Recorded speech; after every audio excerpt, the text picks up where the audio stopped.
Hi నానా, how are you? బాగున్నారా ఇద్దరు?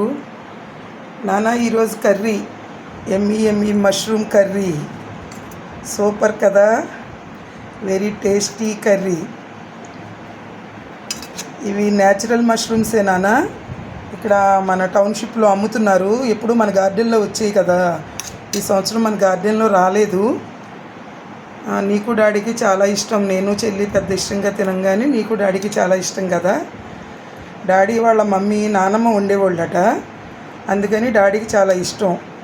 మా మమ్మీ వండేవాళ్ళు, మేము చాలా ఇష్టంగా తినేవాళ్ళం అని చెప్తారు. అమ్మమ్మ అయితే ఎప్పుడు వండలేదు, మాకు అక్కడ పెద్దగా ఏమీ దొరికేవి కాదు ఇవి. అమ్మమ్మ ఎప్పుడు వండలేదు. డాడీ అంటే కొంచెం విలేజ్ కదా, కాబట్టి అక్కడ వర్షాలు పడినప్పుడు అది పుట్ల మీద అవి వచ్చాయంట. వస్తే డాడీ వాళ్ళు వాళ్ళ బ్రదర్స్ వాళ్ళు వెళ్ళి తీసుకొచ్చేవాళ్ళంట. తీసుకొస్తే అప్పుడు వాళ్ళ మమ్మీ వండేవాళ్ళంట. నాన్నమ్మ బాగా వండుతారు అని డాడీ చెప్పారు. యాక్చువల్గా రెసిపీ కూడా డాడీయే చెప్పారు. ఇది యాక్చువల్గా అమ్మమ్మ ఎప్పుడు వండలేదు కాబట్టి నాకు తెలీదు. మన గార్డెన్లో అంతకుముందు మనం 429లో ఉన్నప్పుడు మన మామిడి చెట్టు కింద విపరీతంగా వచ్చేసాయి కదా, మన బంగినపల్లి మామిడి చెట్టు కింద వర్షం పడితే విపరీతంగా వచ్చేసాయి. ఇంకా చుట్టుపక్కల అందరూ బ్యాగులు తీసుకెళ్ళిపోయేవాళ్ళు. ఇప్పుడు మీరు పెద్దోళ్ళు అయ్యి తిందాం అనుకునేసరికి మన గార్డెన్లో రావట్లేదు. ఇంక డాడీ వెళ్ళి కొనుక్కొచ్చారు. ఇవి 200 రూపీస్ అట. డాడీ కొంచెం బాక్స్లో తీసుకెళ్ళారు. ఇది 200 రూపీస్ అంట. ఇది ఎలా చేయాలో చెప్తాను ఈరోజు నీకు. ఇవి మనం న్యాచురల్గా దొరికినాయి కాబట్టి మనకు మట్టిలో దొరుకుతాయి కదా, కాబట్టి మనం ముందు వాటర్తో చాలాసార్లు కడుక్కోవాలి నీట్గా. మట్టి పోయే వరకు శుభ్రంగా చేత్తో రుద్దుకుంటా నీట్గా కడుక్కోవాలి. తర్వాత ఉప్పు పసుపు వేసుకుని కూడా కడుక్కుని వాటర్ తీసేసి పక్కన పెట్టుకుని చిన్న చిన్న ముక్కలుగా కట్ చేసుకోవాలి. చిన్న ముక్కలుగా కట్ చేసుకుని పక్కన ఉంచుకుని ఉల్లిపాయ పచ్చిమిరపకాయలు ఒక 2 ఉల్లిపాయలు, ఒక 4 పచ్చిమిరపకాయలు, ఒక 4 టమాటాలు కట్ చేసుకోవాలి. కట్ చేసుకుని టమాటాలు మాత్రం మిక్సీ చేసేసుకోవాలి. మిక్సీ చేసుకుని దీంట్లో తాలింపు దినుసులు వేయకూడదు. ఇది మసాలా కర్రీ అన్నమాట. తాలింపు దినుసులు వేయకూడదు. అందుకని ఆయిల్ వేసుకుని ఆయిల్ కొంచెం కాగిన తర్వాత ఉల్లిపాయ పచ్చిమిరపకాయలు వేసేసుకోవాలి. ఉల్లిపాయ పచ్చిమిరపకాయలు వేసేసుకున్న తర్వాత అప్పుడు ఈ మష్రూమ్స్ వేసుకోవాలన్నమాట. అవి వేగిన తర్వాత మష్రూమ్స్ వేసేసుకోవాలి. మష్రూమ్ వేగుతున్నప్పుడే ఉప్పు కారం పసుపు వేసుకుని మసాలా వేసుకోవాలి. అంతకుముందు నీకు నాన్ వెజ్లో చెప్పాను కదా, లవంగాలు, యాలకులు, ధనియాలు, జీలకర్ర, చెక్క, గసగసాలు ఇవన్నీ లైట్గా వేయించి పొడి చేసుకోవాలి. చిన్న అల్లం ముక్క, చిన్న వెల్లుల్లిపాయలు, ఒక వెల్లుల్లిపాయ, ఒక 5-6 రెబ్బలు అన్నీ కలిపి మిక్సీ చేసేసుకోవాలి. మిక్సీ చేసేసుకుని ఆ మసాలా అది కూడా వేసేసుకోవాలి. వేసేసుకుని తిప్పి ఉప్పు కారం పసుపు వేసి సిమ్లో పెట్టుకుని మూత పెట్టేసుకోవాలి.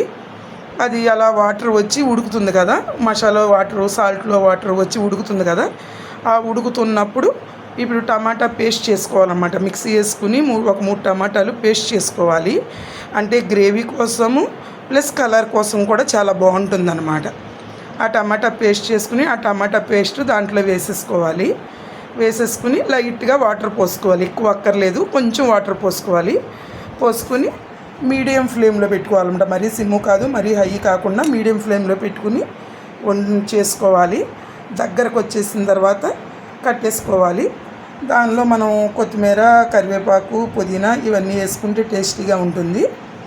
అది నాన్న ఈరోజు టేస్టీ పుట్టగొడుగుల కర్రీ. నువ్వు మిస్ అయిపోయావు, చెల్లి నువ్వు ఇద్దరు మిస్ అయిపోయారు.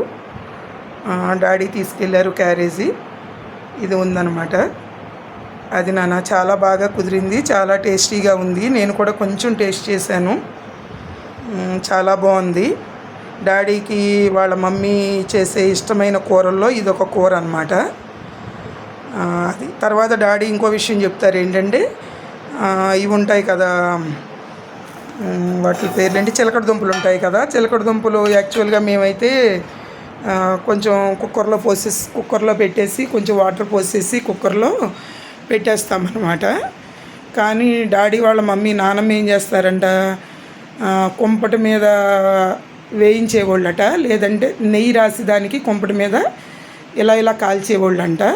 లేదంటే పొయ్యి మీద పెడితే కొంచెం ఆయిల్ వేసి పెట్టేవాళ్ళంట, వాటర్ వేసేవాళ్ళు కదట. కొంచెం ఆయిల్ కానీ నెయ్యి కానీ వేసి పెట్టేవాళ్ళంట. అప్పుడు చాలా టేస్ట్గా ఉంటుంది. వాటర్ పోస్తే మొత్తం అంతా దాంట్లో ఉన్న అన్నీ పోతాయి అంటారనమాట డాడీ. అందుకని అది కూడా చేశాను, కానీ డాడీకి బాక్స్కి పెట్టేశాను, లేదు. ఈసారి చేసినప్పుడు మళ్ళీ నీకు చూపిస్తాను.